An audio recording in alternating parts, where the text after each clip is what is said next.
Hello. What if chemistry could actually be fun? Welcome to Ace and Co. Full Steam Ahead, the podcast where we highlight trailblazers transforming education through science, technology, engineering, arts, and math. Today's episode is all about what happens when curiosity meets creativity and how storytelling can unlock a for chemistry, even the youngest of learners. We're thrilled to welcome Dr. Colleen Kelley, a retired chemistry professor, TEDx speaker, and the author behind an innovative series of chemistry comic books. From the classroom to the comic shop, Colleen is on a mission to build molecular literacy for ages 8 to 108. So, whether you're an educator, a science lover, or someone who thought chemistry wasn't for you, this episode is a game changer. Colleen, welcome to Ace and Co Full Steam Ahead. How are you today? I'm great. Thanks for having me, Antoinette. I'm so glad that you could join us, but let us know, where are you located? Where are you joining us from? Tucson, Arizona. Arizona. I've been there once. I've been there, I can't remember what year it was, but it was really nice. It was in February and it was Oh, yeah, nice and that's a hot. nice time to visit. So I'm so happy that you could join us today. And I was so excited when I saw your comic book. But what I want to know is I want to rewind it a bit. What first drew you to chemistry? Yeah, I thought about that a lot. I am a first generation college student. And so while I was in school, I would spend summers and things going to secretarial school at the time. That's how old I am, because that's what it was called. So I learned typing skills. So I was all set when I was going to graduate from high school to go into what was then a secretarial pool, and got really good at typing. So I mention that to our listeners because I think there's this notion that if you're a chemistry professor, your parents must have been doctors or scientists, and you must have come from this. And by no means was higher education even on my family's radar. Hmm. So that's why I asked the question of what drew me to chemistry, right? Because growing up in central Pennsylvania, what was it that kind of caught my eye? And it really was a series of events. But I say it was because I was a reader. My grandma worked at a bookstore and was always bringing me books. Hmm. So we shared a love of reading together. And she turned me on to Nancy Drew, Encyclopedia Brown, Agatha Christie, all mystery series. And so I love to solve the mysteries with her and look for clues. And science is all about looking for clues. Hmm. And when I got to high school and took chemistry, I just saw that as an opportunity to look for clues. I remember we would get an unknown and have to tell the teacher what our unknown is, our unknown substance. And I would smell it and do all the tests and put the clues together and pretend I was Miss Marple in the laboratory. And so I really think it was just that love of unraveling a mystery. And chemistry added another level to it because it was invisible, right? Yes, yeah. So you were trying to find an invisible substance. So it was even better than what I had read in the novels. So I just loved it so much and really wanted to continue studying it. So fast forward when it was time to go to college, I did join the military. I'm an Army veteran as a way to do that because there was Hmm. no other way. And at least at that time, and 17-year-old me said, "Well, this seems fine.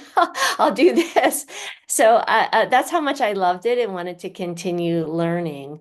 And so, yeah, that it all worked out, but it was not the traditional pathway I think people expect, where, when you're 10, you have a chemistry kit and you're going to STEM camps and all of that. I didn't have any of that growing up.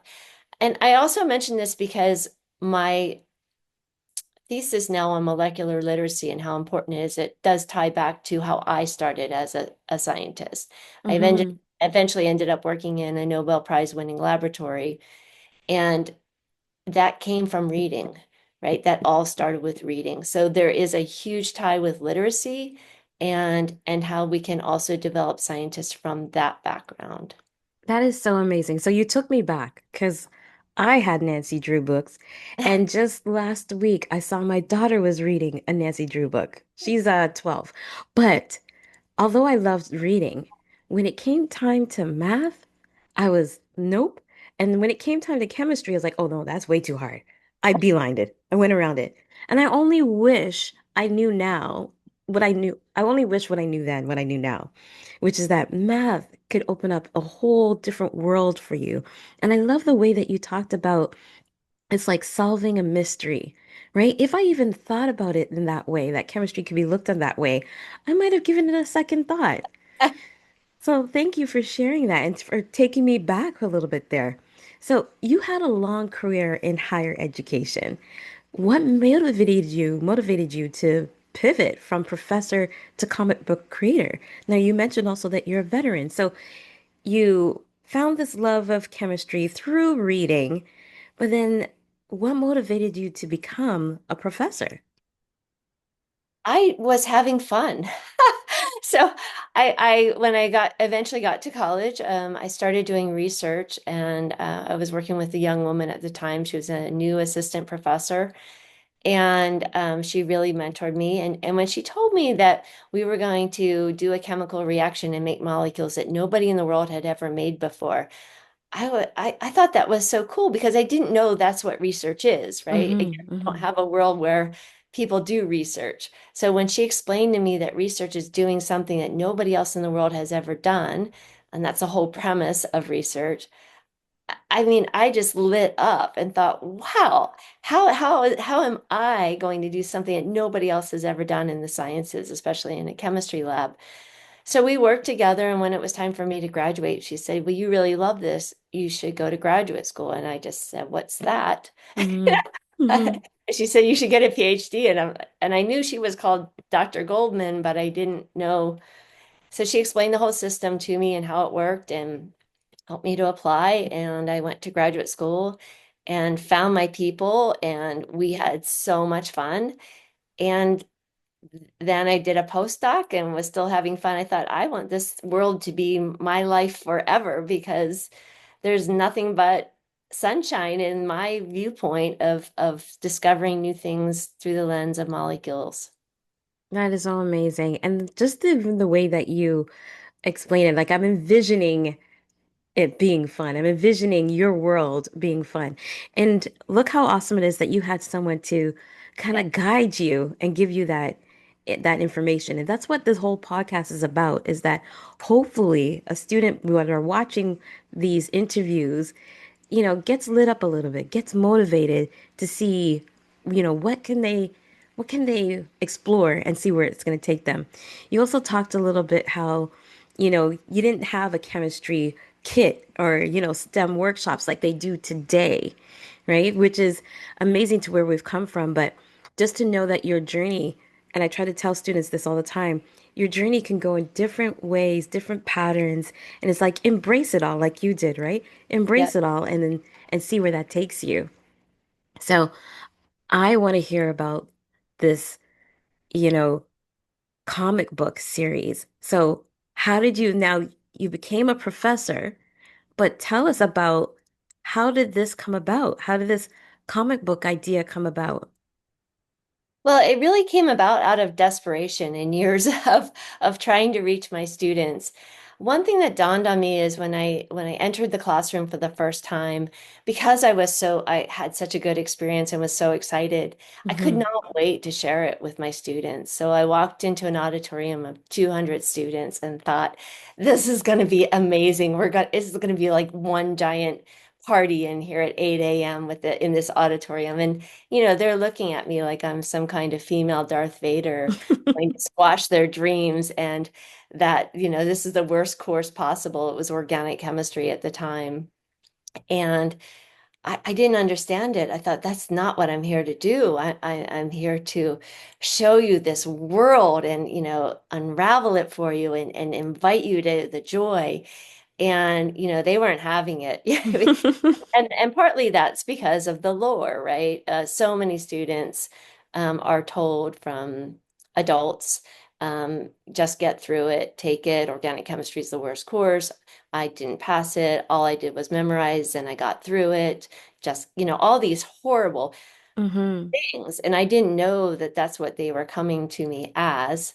So I quickly realized I had to gain their trust. And then I also quickly realized that I had a wild imagination that I really didn't understand how wild my imagination was, that allowed me to see molecules dancing and bonding and twisting and turning. And it was part of what I just saw behind my eyes every day. And Mm-hmm. my students are not able to see that. And as you know, Antoinette, these students have A's in all their other classes. They've had Mm-hmm. A's in things since they could tie their shoes. So they're not slackers. They all want to go to medical school, nursing school, engineering. They want to go to these high-level careers. They're motivated, they're smart. They have tutors, they have everything at their disposal, and they're still, in their mind, not successful. And not successful could be a B or below. It Mm-hmm. doesn't Mm-hmm. matter, but it's devastating. An 85 to 1 student could be as devastating as a 65 is to another student. So it doesn't matter. The level of devastation is huge. Mm-hmm. So I asked the question, why do my students think chemistry is so hard? And I realized that they can't see what I can see, so I had to start telling stories. I had to bridge that. I had to bridge my imagination to their imagination. And the chemical drawings, like the cyclohexane, which is a hexagon, wasn't doing it for them. They Mm-hmm. still couldn't see it. There's no amount of pounding it in. So storytelling became the vehicle. And when I also realized that they're experiencing a form of illiteracy, right? When you can't read, how do you get through things? Storytelling, right? Yes, And yes. so when they're illiterate, and this is no fault of their own, I think illiteracy has this like, ugh, and this is nobody's fault. It's just nobody has taught them how to look at molecules and become molecularly literate. So Mm-hmm. my job was to develop molecular literacy through storytelling. So as soon as I can remember it, pretty much in my first year of teaching, I started telling stories because that's what I knew how to do to increase student success. And over time, I developed my own characters and started writing my own stories. And it just kind of evolved over time until my students said, Dr. Kelley, we always remember your stories. You should write these. And so I did. That is so amazing. And, I wish, I find like back then when I was in school, I didn't find like the teachers met us where we were. So Right. you being able to take the time to recognize, okay, what do I need to do to meet these students to where they are and recognizing that. I think that is so powerful. And I don't think people really understand the power of storytelling and that it can be used for anything, especially chemistry. So, how do you go from complex chemistry concepts to fun, character-driven stories kids can relate to? Because I will be honest, chemistry to me was a blank. I was probably one of those students that it went straight over my head. But if I had a professor like you that was able to give it life, so how did you come up with the concept to make chemistry fun? I think I've always just immersed myself in this storytelling world. So I kept reading. My love for reading didn't stop. And then I became a mom. So then I had access to younger content that I just thought was amazing and fun too. And when I would be at wit's end in front of a classroom, I would just kind of draw on those stories. And I see chemical connections through stories every day. I just didn't realize it. So Mm-hmm. I would be walking to class and think, you know what? If we use this scene from Shrek where Gingy's leg gets cut off and they're trying to reattach it, and he has this like candy cane. If you've ever seen Shrek, you know Yes. that scene. Yeah. So I'm like, well, maybe they could use these molecules and assemble them and figure out a way to reattach Gingy's leg. But it's because I had been watching Shrek the night before and Mm-hmm. thought, well, maybe that's a scene I could use in storytelling. And then the stories just kind of evolved. But I think it's really difficult for me to articulate the process because embedded in my stories, the stories are true stories, and then the chemistry is integrated in there seamlessly. So I'm Mm. not telling a story about chemistry through a comic book. I'm not telling it is the chemistry is subtle but profound and powerful. And sometimes I just think I must have a muse on my shoulder that allows me to do this. There's no other explanation. That is amazing. And what kind of response have you seen from your young readers and teachers and their parents? So tell me, like, okay, you got this idea to do this comic book and you gave it to a student for the first time to read. What was the response that you saw? Yes, I've had several iterations over the last few years, but most recently, so kind of to update your audience, I did retire from higher education, and now I'm an elementary school teacher myself. So I'm teaching pre-K, which is about 4-year-old, to fourth grade, about 10-year-olds. So my window now, and I've been doing that for 3 years and working after school programs too. So I am, as I call it, with the littles all the time and in probing how they receive molecular literacy in the comic book. So I have firsthand witnessed this. And the coolest thing, Antoinette, is when um, it's time to get out the comic books. What I Mm-hmm. see, sometimes I see this, I see shoulders going up and down as they're reading to themselves and they're laughing, right? Because when you giggle, your shoulders go like that. So I see them giggling a little bit. The other thing I see is their body language. In some classes, at some schools, prior to taking this full-time position, I would volunteer at schools, and we would have just enough books for groups of 2 or 3, so we would share books. Mm-hmm. And they would all get up out of their seats. And I showed the picture to my son, and he said, Mom, you know how kids really dig reading? I'm like, how do you know? He's like, because their butts are out of their seat. And I'm like, yeah, they're. And I look around the classroom, I started laughing when once he said that to me because they're up and their noses are in the books and they're almost laying flat on the page and it's like they want to dive into the story and Mm-hmm. it's so cool to watch that with a book and then they start reading to each other and they're like you be Poppy, I'll be Ray, you be Granny Eve, and they adopt a voice that they make believe. So I find that exchange very empathic, right? Reading aloud to each other in a voice with vocabulary that you might stumble over and still want to do it with your friends. That's really powerful. So the literacy piece is really cool to watch too. And probably the last thing is when I said, I'm like, okay, we have about 5 more minutes because they have to go to another class. Yes, yeah. And they're like, oh, we want to finish the story. Can we just finish? I'm like, you guys are coming back tomorrow. We'll finish tomorrow. So I just see the joy, and it's been the greatest gift to me to see readers. I think sometimes we think that they want a screen or they want a game or they want books too. Mm-hmm. Books are Mm-hmm. timeless and they want good stories and they want to be in that world and they love it. So I think anyone listening, books are still good. They are, and you can read them over and over again, right? Yep. And when you talk about the kids reading and doing it in different voices, immediately I think about voiceover because I'm also a voiceover actor. So when I get to read comic books and I get to read the different voices, these kids don't even know they're like doing voiceover in training already all about chemistry. How wow is that? Oh, Yeah. wow. So why do you think storytelling is such an effective tool, especially in science ed education then? I think again, it takes the world of invisible into visible.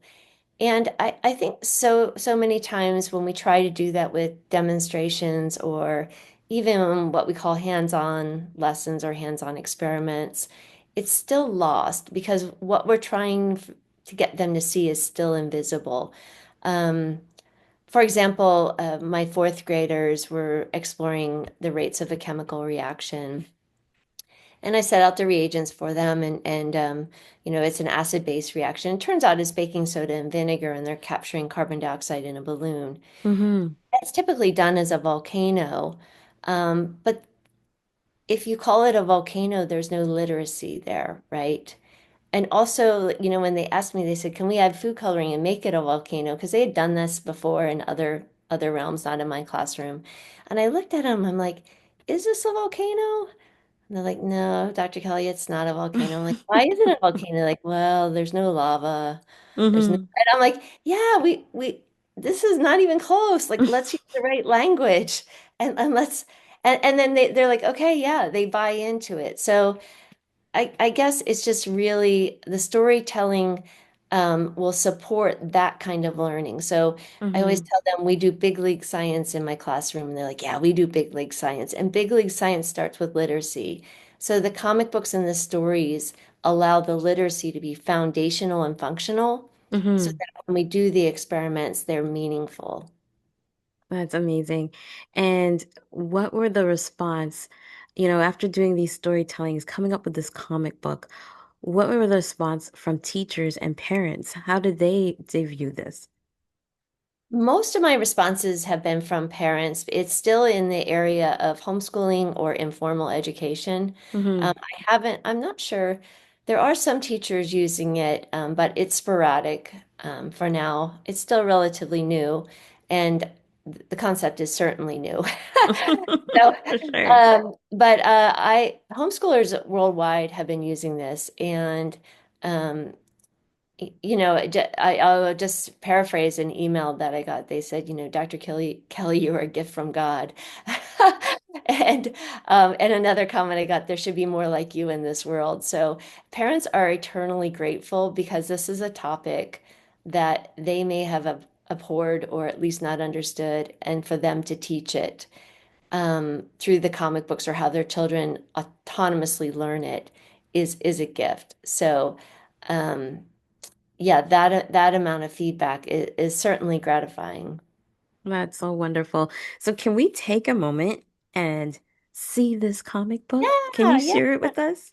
sure, sure. Let me share my screen. I'll give the readers a little bit of background about this comic book. There's four comic books in my molecular literacy bundle, and this is the third comic book that is a parody on The Princess Bride. So I kind of want to get your brain into The Princess Bride. If you've seen the movie The Princess Bride, I also want you to look at the panels and recognize that there's no element symbols. There's a slight word oxygen somewhere, but that it truly is a comic book and it's a story and it's funny. But I'll show you and highlight all the chemistry that's happening on this page. So keep your mind on The Princess Bride, and this will come alive to I you. saw that movie in grade 6 for the first time. So you're just taking me back. This is gonna be fun. I do show the movie in parts in my classroom so that they can see my inspiration. So in this part, so what has happened is this is Big Ox. He's a pirate for Chlorine Clive, the dread pirate Chlorine Clive, and he's part of his team. And this red guy right here is Red Rusty. So Big Ox is the element oxygen. Red Rusty is the element iron. And Big Ox paddles to shore from the pirate ship using Red Rusty. We know that hemoglobin is iron in our body, and hemoglobin carries oxygen. So we've Hmm. got the iron right here carrying oxygen, right? So it's illustrated right there. So when eventually students get to biochemistry, they'll be like, "Oh yeah, we know we've seen Big Ox floating on." Oh yes, yes. They'll start to picture the Yeah, comic yeah, book. this. Yes. And there's also a compound called iron oxide or iron 3 oxide, which is also known as rust. So that's why the character is Red Rusty. But anyway, Big Ox paddles to shore, and I'll get my glasses on. Um, and this is Sir Carbon. He is Knight of the Square Table, and he's black because he's carbon, and we know carbon is coal, right? And Yes. so he asked Big Ox if he needs some help, and he says, "Oh, yeah, sure, that would be very kind. I guess all that salt water made me puffy, which is osmosis, which does happen." Oh, you go expand. But just so you know, once I'm free, I'll need to tie you up and keep you captive. Yes, well, one thing at a time, I suppose. So then they get to the island. He says, "Forgive my manners, but I have to ask you if you have 6 electrons." And carbon does have 6 electrons. But this is after the six-fingered man. So there's a famous scene in The Princess Bride, where he said, I need to ask you if you have six fingers. So he's looking for the six-fingered man. He says, yes, I have six electrons. Why do you ask? He says, well, somehow I feel like I'm supposed to say, all of my life I've been looking for the six electron man. My name is Inoxygenome Montoya. You killed my father. Prepare to die. And that's a famous line from The Princess Bride. But then Yeah. he goes back and says, but none of that is true, Clive. Clive told us to stop you. So if you don't mind, we'll just tie you up to that tree over there. And so you get a lot of chemistry in here, but this does not look like a chemistry book. No, yeah. Right. So in this panel, just page alone, students learn that carbon has six electrons, learn that oxygen combined with iron, and you get a little bit of history, and the story continues as they go on. And you get cool treasure maps here where they're Oh, going on. wow. So they're on a mission. There's these three guys. There's Poppy and Ray, the main characters.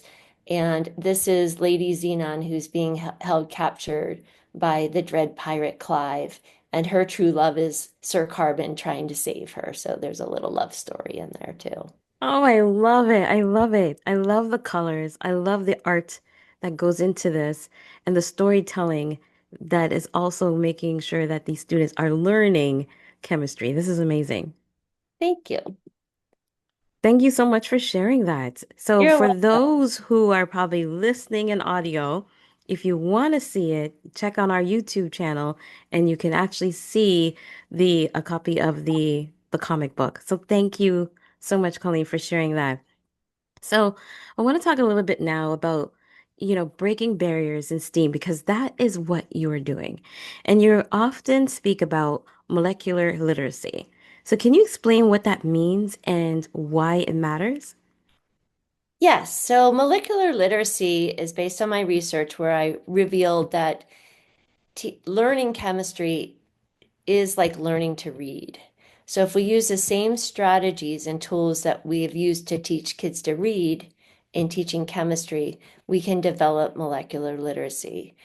And it came to me because when you look at blocks that kids use with letters on it, you've got a block with a C in the middle. That just looked like carbon on the periodic table to me. Mm-hmm. But if we can teach the alphabet to 3 and 4 year olds, which again, they're in my classroom, so I know they know the alphabet, we can teach the alphabet of science to 8 and 9 and 10 year olds, right? As soon as they Mm-hmm. have mastered our alphabet and become literate, they can transition from learning to read to reading to learn. And they can use the same neural pathways that they just learned for learning to read in assembling a new alphabet, which is just the alphabet of science. So if they take sodium Na and connect it with chlorine Cl, that spells salt or sodium chloride. Oh, And they wow. just learned how to do that, right? They just combined C, A, and T to spell cat. So they know that assembling letters creates words. So if you assemble elements, you create formulas. And they're very successful at that. And it's not daunting to them at all. So molecular literacy is starting again, starting young, because we Mm-hmm. know that literacy takes time and practice.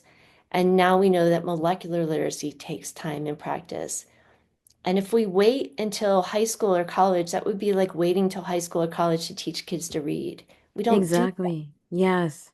So when it's thought of as a literacy, everyone can hop on board. That way, it's not science, it's not math, it's reading. And it Mm-hmm. truly is reading because it's letter based, finding letters. So to explain, a phenomena. So I really think molecular literacy is just that. And the way that that is important is because it's free, Mm-hmm. Mm-hmm. accessible. I am hoping that my books are in every library possible so that, everyone can access these books at least and do it autonomously or, even better yet, available in schools. So whether it's formally in schools or just in schools somehow. Um, Sadly, Antoinette, we have a 80% failure rate of underserved students in chemistry. Oh, wow. 80%. And that number has not changed in 30 years. 30 years and it hasn't changed. It hasn't changed. So no amount of all this stuff we're doing is Mm-hmm. helping. And the main barrier to that is because I'm coming from higher ed and I've seen this, is a chemistry course is usually 4 or 5 credits. Mm-hmm. Let's say it's 5 credits. Four a lecture, one is lab, Mm-hmm. right? So if we spend all our time with our students, giving them hands-on activities, sure, they may get an A in lab, maybe, but it's still they still need to write. Yes, yes. But the other 80% is molecular literacy. They still need to take the test, right? Mm-hmm. Mm-hmm. And so again, if you're teaching someone to make a loaf of bread, they can make that loaf of bread and be illiterate, right? Can they write a cookbook? No, No. Mm-hmm. right? And Mm-hmm. so literacy is, well, 80% more important than the hands-on. And then when I became a faculty member, if I would look at my career, I spent most of my time reading and writing grant proposals, developing ideas, speaking. Literacy was most of my world, um, Mm-hmm. once I was out of the laboratory, especially. Wow, that is so powerful. And you just reiterate why it is so important that we address molecular literacy at a young age. So the thing is, students are intimidated by chemistry, and that's because we're not introduced to it until way later on. And I find that this comic book is going to make it more approachable for sure. And if educators can get their hands on your comic books, they can use this as a tool in their classroom, especially to support diverse learners. So thank you so much for the work that you're doing and for being on this podcast so that we can help spread the word. So I want to talk about now your impact and the recognition. So you shared with me your PBS short comic book chemistry, which won an Emmy. So congratulations on that. So Thank you. tell me, what was that experience like?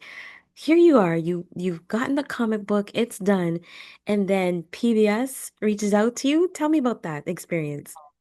Yeah, so I was right at the beginning of developing the comic book series. We have a whole series out now, but at that time we just were piloting some. And the University of Arizona, where I worked, did a feature on what I was doing. They had caught wind of it, but that, that's local. And and then the Arizona Daily Star, our local paper, I was on the cover of the Sunday paper. It was like my 5 seconds of fame there. Nice.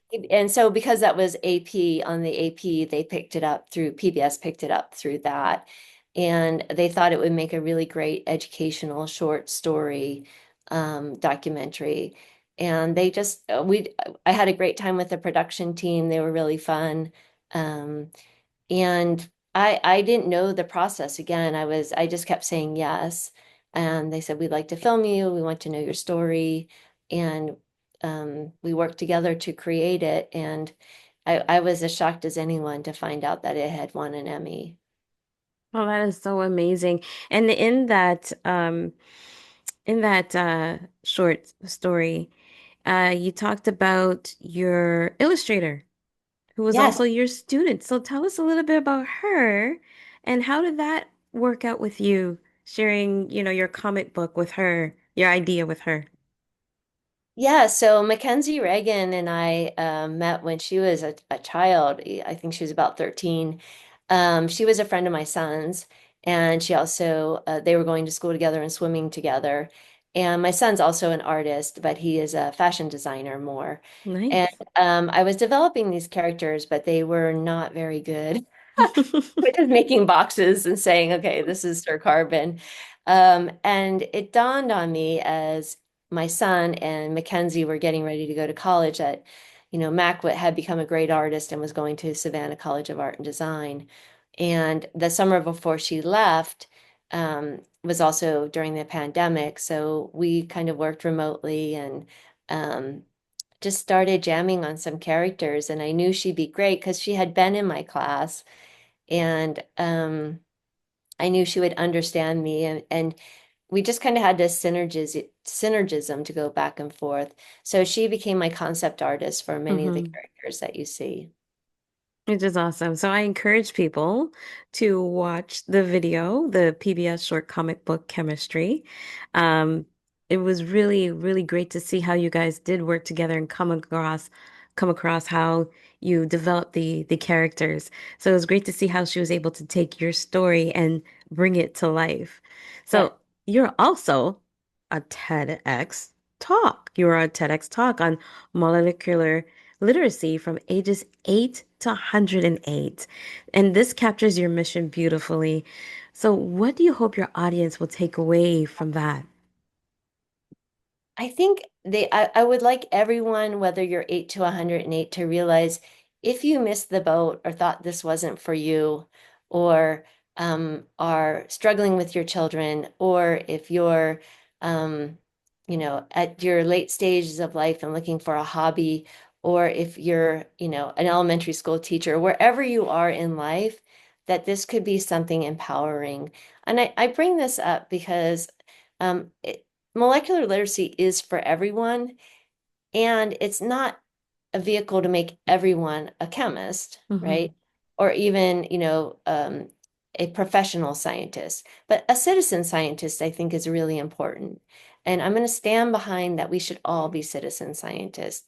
I think it's really important that we can now dissect information with some degree of molecular understanding so that we can select what's best for us based on what the current research shows about different molecules.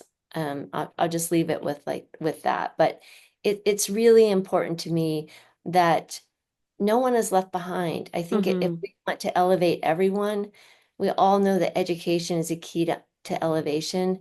Molecular literacy is part of that. And to leave chemistry in the hands of folks with the white lab coat on and crazy hair and say those are the smart guys, it is not responsible and is not citizen science. Um, Hmm. it should be for all of us. All of us have the ability, and all of us can and should have a really robust fundamental understanding of chemistry.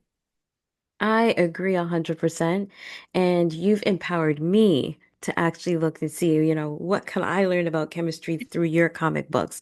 So I'm looking forward to reading the series with my kids and having that conversation with them as while I'm learning as well. So that's really awesome. So what's your big vision for the future of STEAM education, for the future for this comic book? Um, yeah, I think I want it just to be globally recognized as the strategy that can be used to effectively develop molecular literacy. And you talked about, from ages 8 to 108. So, what grade do you think that this should be introduced?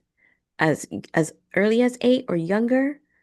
Like what would I be think your I like to use the analogy of music education, right? So I'm not a musician and I don't play an instrument, but I know people who do. And when, perhaps they're asked what's the best time to start a child learning piano, Mm-hmm. there's an age range in there, right? Mm-hmm. So I would say the same for me too, right? As early as possible, but not too early so that they're not like disengaged. The comic books require literacy. You saw there's verbiage, right? So Yes. you need a lexile level of whatever, about third or fourth grade. But some fifth or some 5-year-olds have that lexile level, right? Mm-hmm. So I don't mean to be cheeky, but I also want to make sure that the audience understands that grade is irrelevant. Mm. It's when can you digest it and make it meaningful? And it really is irrelevant. Millions of people worldwide, regardless of age, could benefit from this. If the world was just starting today, I would say yes, let's get started in fourth grade as Mm-hmm. a general sweet spot. But I don't want to pigeonhole that because it doesn't mean that seventh graders couldn't benefit from it. Um, so again, it's a lot like music education.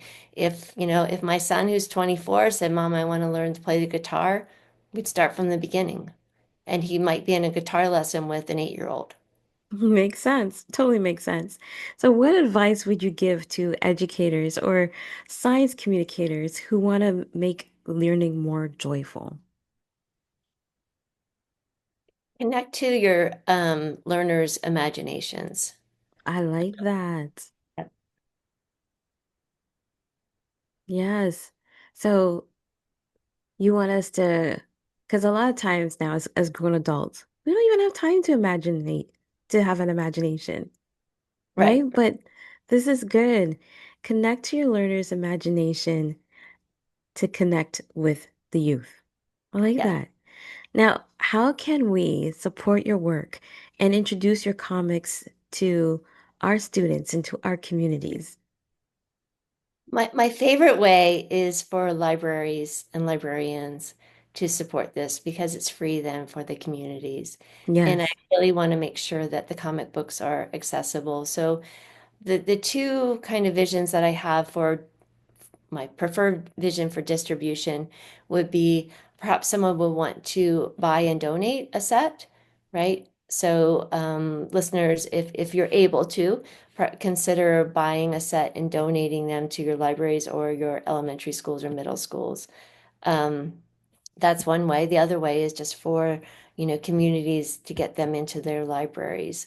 So, in order for this to grow, it needs to um, not have a price tag that is like, we can't do it. And so Hmm. I really like the idea of getting a community together, maybe raising some funds and getting them available in schools so that they're donated as a class set. As a class set, it's a one-time purchase and they're timeless, as you can see. Um, Yes. so what is in those books is just basic molecular literacy. So any of those ways would help support the mission. Thank you for sharing that. So how does someone buy your books? Oh, How sure. and donate it? Like, where do they Yeah, go? they're available on my website, so kidschemicalsolutions.com.